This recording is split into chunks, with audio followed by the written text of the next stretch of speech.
Well, I think they have their uses, you know. I mean, to go to a conference and basically say why I'm not a feminist can be a nice way to open up a discussion on lots of things. Besides, I think that if you begin with this, well, I'm a feminist, there's not much room then to develop that alternative language, which for me personally derives from the Quran.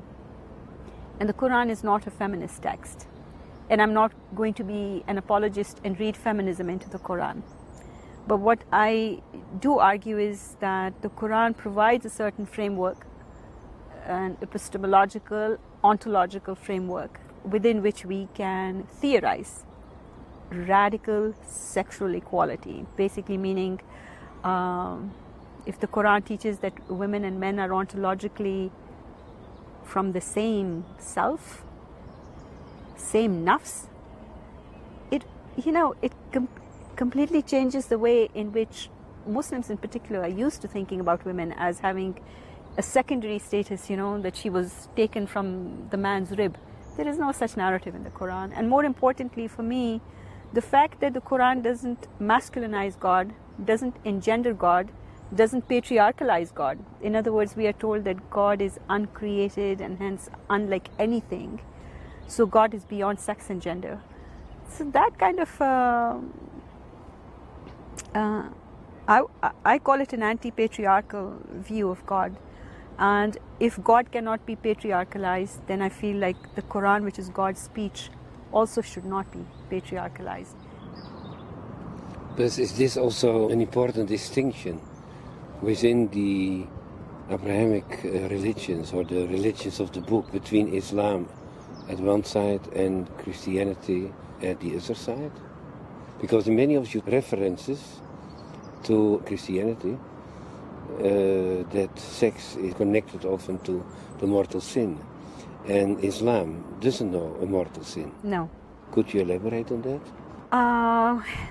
Islam does not treat sex as sinful, but obviously there's a framework within which sex ought to occur, according to the Quran, which is within the framework of a nikah.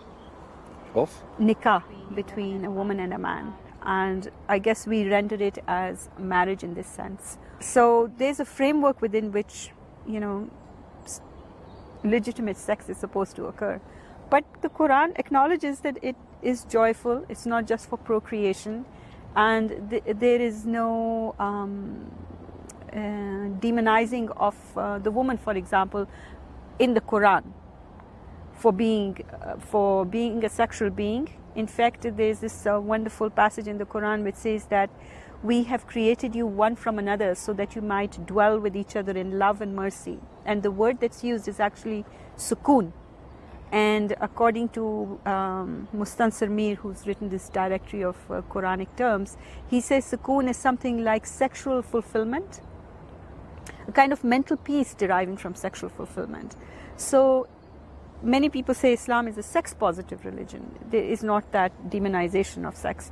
But amongst Muslim tradition, there is a demonization of women as sexually tempting, as potentially corrupting, and that is the basis on which many Muslim societies then mandate the woman, being covered, because the idea is to guard the chastity of the male, who, heaven forbid, might be easily tempted.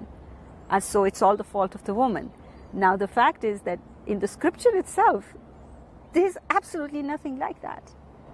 And so for me, one of the more fascinating questions is, well, how have Muslims gotten so far away from the central, basic teachings of the Quran that they are almost a caricature of what the Quran is trying to teach them?